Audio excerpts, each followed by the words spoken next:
itu hanya semudah membalik telapak tangan gitu, klutik gitu loh. Nah, tinggal Anda meyakini nggak? Ketika Anda meyakini saya punya Allah yang maha segalanya, maha bisa, saya niatkan puasa Senin Kamis sebulan ini untuk memutus semua itu, melepaskan, mengembalikan ke asalnya. Udah, selesai. Putus itu.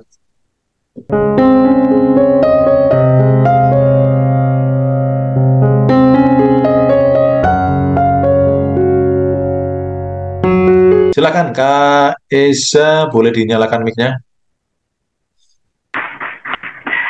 Ya, selamat malam, Ambino. Malam-malam. Apa saya terdengar? Ya, terdengar Pak, dengar. Ya, terima kasih atas kesempatannya, Mas Bimo. Ini saya mau minta saran dan tips saja, Mas. Eh, Terkait saya ada perasaan.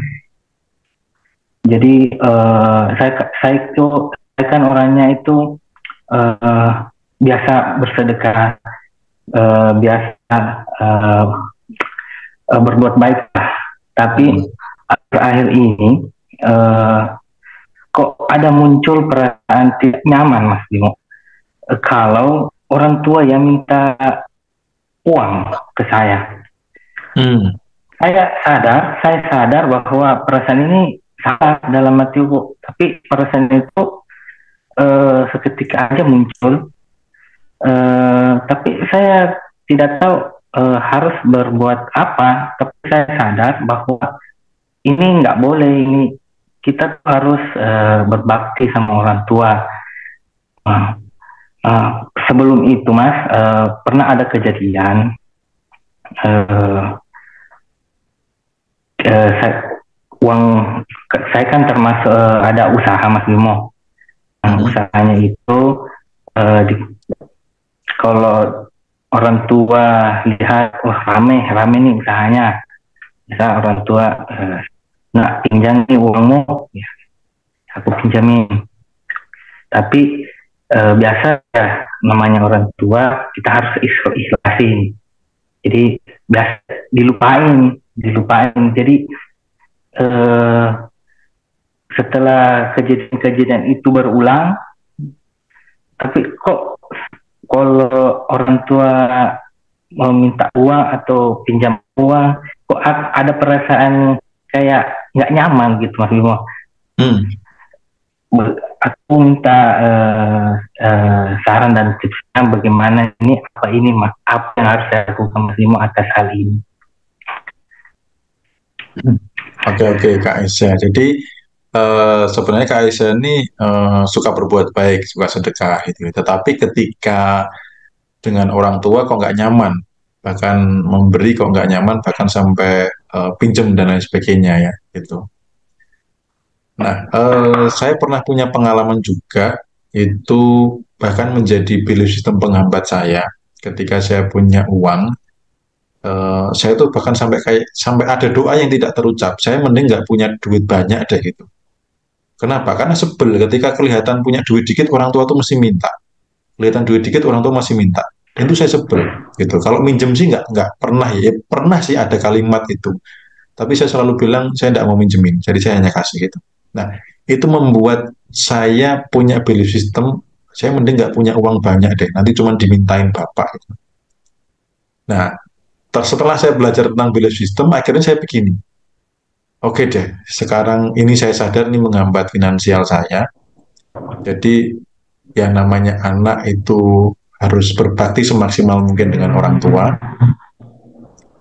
sebagai rasa terima kasih karena tanpa mereka kita nggak ada di dunia ini.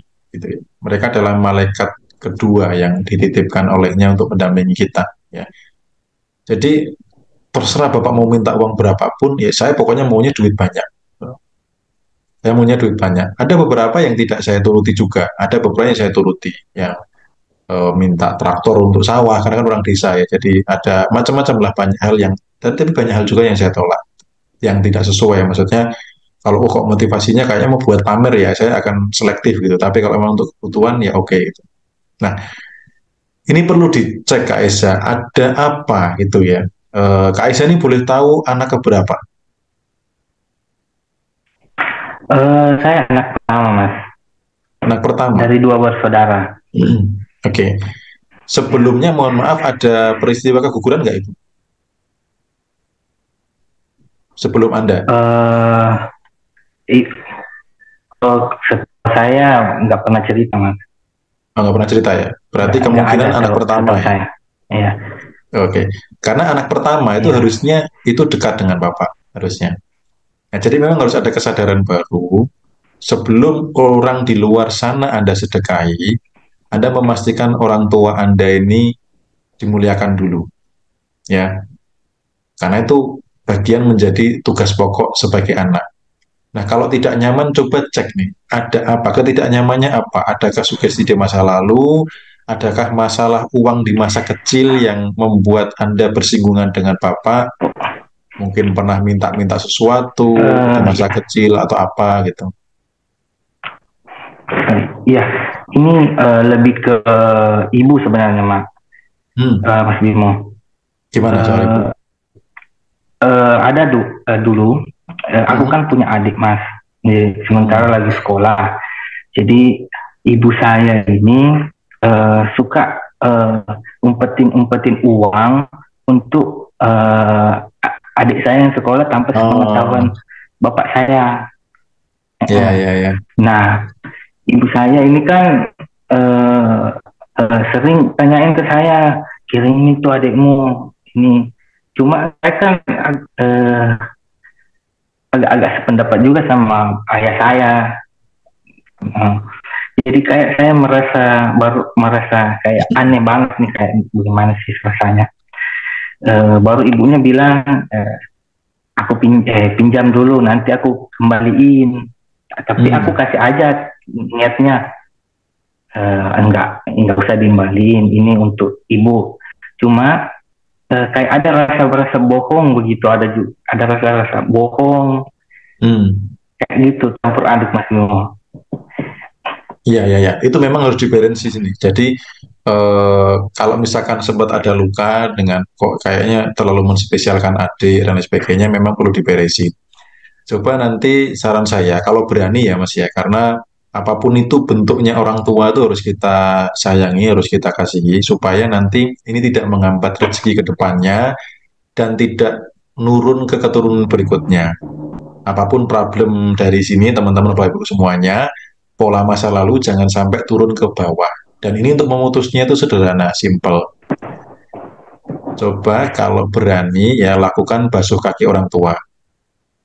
Kemudian niatkan untuk memutus pola negatif di masa lalu, apapun itu.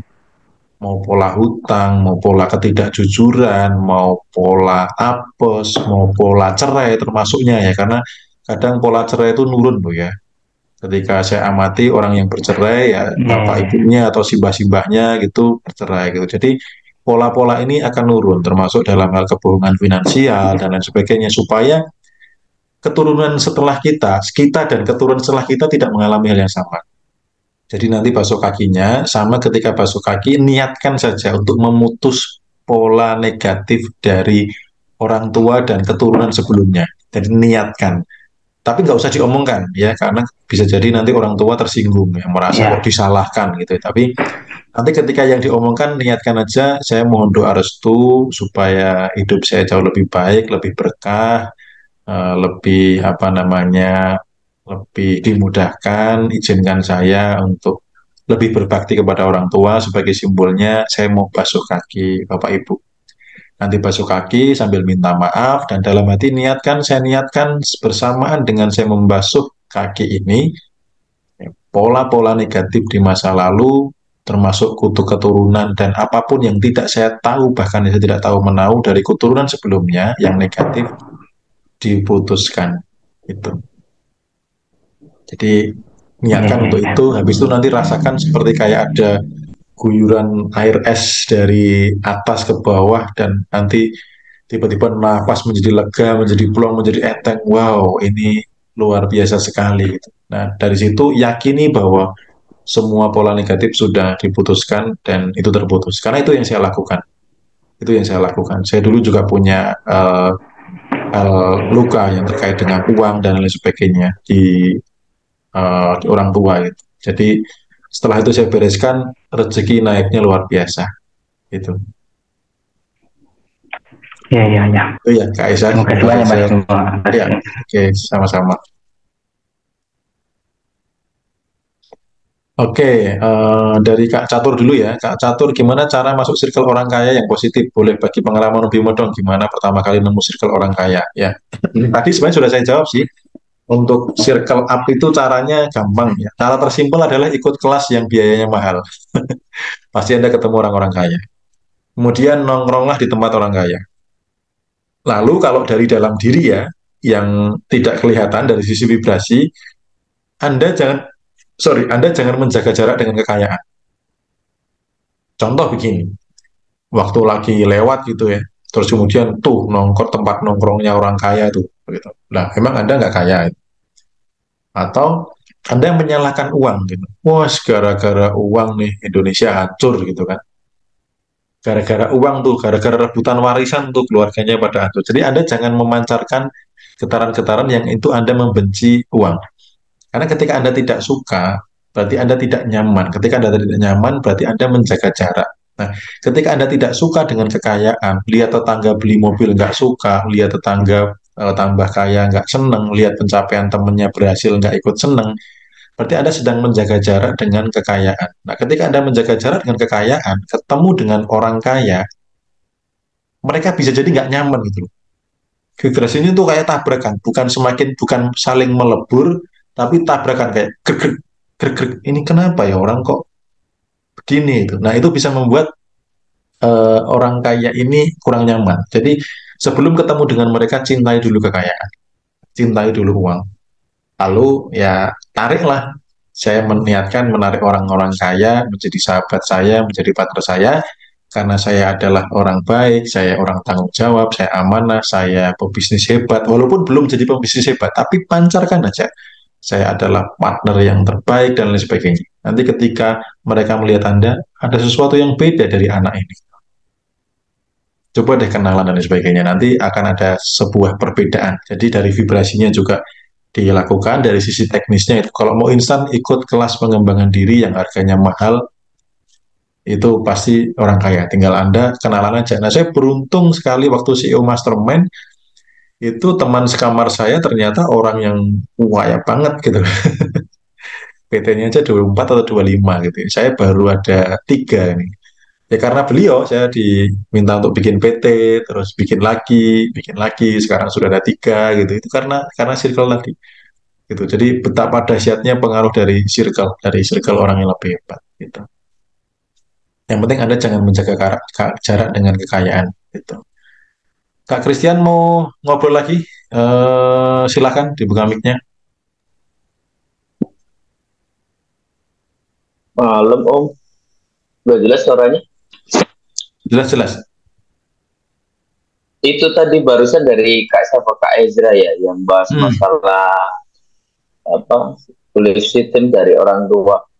Cerita sedikit aja sih, kalau saya kan terlahir dari keluarga broken Om, anak tunggal. Jadi saya hidup dengan lingkungan keluarga yang toxic Om, very toxic. Nah, di umur saya yang sekarang ini, ya seiring ketemu dengan pelatihannya Om ini, apakah ini, saya minta pendapatnya sih, apakah yang saya udah lakuin itu benar? Karena kemarin sempat saya ada di titik hidup saya hancur-hancuran, pernah bikin usaha tapi pernah gagal beberapa kali, terus yang terakhir di titik belum lama ini, sekitar tahun kemarin, itu saya sampai punya pikiran begini, ya Tuhan, kalaupun memang diizinkan, bolehlah saya menebus karma-karma orang tua saya dulu gitu. Saya sampai mikir gitu karena saya berharap jangan sampai nurun di anak cucu saya nanti gitu. Jadi saya pikul tanggung jawabnya gitu. Itu bagi saya sih kayak udah penat banget di diri saya untuk nggak bisa kayak gini deh gitu. Saya udah kayak udah gregetan.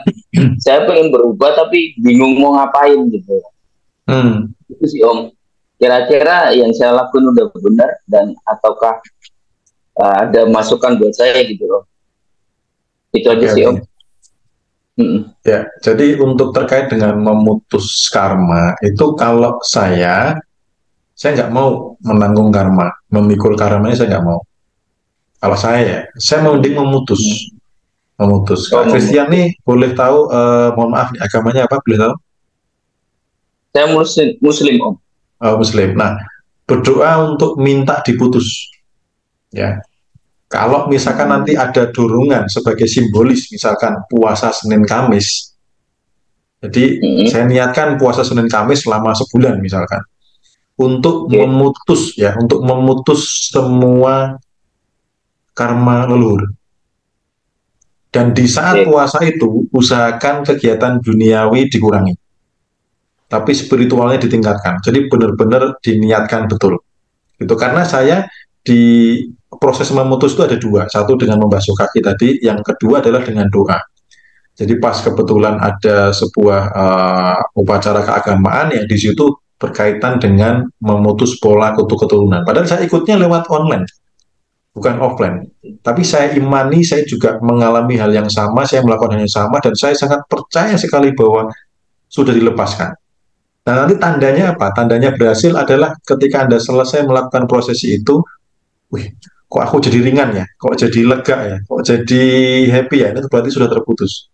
Itu karena kalau dipikul berat, maksudnya nanti itu menjadi penghambat sih kalau kalau versi saya. Jadi penghambat karena Anda akhirnya kan menumpuk, menarik semua karma yang harus Anda tebus sendirian.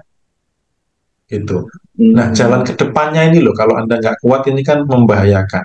Kalau karmanya, contoh misalkan nih, simbah-simbahnya dulu pakai penglaris, pakai pesugihan, kan kita nggak pernah tahu kesugihan itu bisa turun ke 7 turunan dosanya itu. Nah, makanya saya kenapa sih saya harus memutus pola kutu keturunan? Saya nggak tahu loh apakah simbah-simbah saya dulu itu pakai pesugihan. Kalau iya, ya saya harus nanggung karena konsep pesugihan itu kan iblis itu kan nggak bisa ngasih rezeki. Dia hanya mindah rezeki dari keturunan setelahnya nih. Harusnya untuk anaknya diangkat ke atas, harusnya untuk cucunya diangkat ke atas. Lah kita nih jadi korban gitu loh. Nah itu kan konsep pesugihan kan begitu gitu. Penglaris dan pesugihan kan begitu. Nah itu kalau nggak diputus itu saya merasa ini saya sekolah sudah pinter ya, kerja keras sudah sangat kerja keras, kerja punya jabatan sudah. Saya kayaknya rasa saya tuh diri saya sudah di atas rata-rata orang lain, tapi kok nggak kaya-kaya gitu. Nah, ternyata saya ada dorongan untuk mutus itu. Jadi nanti bisa puasa Senin Kamis, misalkan dalam 1 bulan, niatkan untuk mutus itu, dan yakini bahwa itu terkabul. Nanti lihat perbedaannya. Gitu. Ya, karena nggak bisa nyuci kakinya. Ibu saya sudah meninggal 2009. Jadi ketika ada keterbatasan, ingat ada Sang Maha, gitu loh kuncinya. Ada Sang Maha Bisa, gitu loh. Ada yang levelnya di atasnya ibu yang punya kuasa untuk mutus itu gitu loh. Jadi teman-teman ketika seperti ini jangan sampai nanti teman-teman itu terjebak sebuah teknik gitu ya, teknik tertentu atau mungkin orang yang punya kepentingan tertentu. Misalkan nih contoh saya punya kepentingan, Mas itu saya tahu cara mutusnya. Nanti silahkan ketemu di kelas offline saya, nanti kita konsultasi personal ya kan. Dan itu ada tarifnya, itu bisa saja gitu loh. Tetapi saya mau kasih kuncinya teman-teman nih, jangan sampai nanti teman-teman kemakan ada yang punya kepentingan akhirnya harus begini harus begitu dipersulit itu. Padahal ada Sang Maha segalanya. Ingat, Sang Maha Bisa yang mutus itu hanya semudah membalik telapak tangan gitu, klutik gitu loh. Nah, tinggal Anda meyakini nggak? Ketika Anda meyakini saya punya Allah yang Maha segalanya, Maha Bisa, saya niatkan puasa Senin Kamis sebulan ini untuk memutus semua itu, melepaskan, mengembalikan ke asalnya. Udah selesai, putus itu.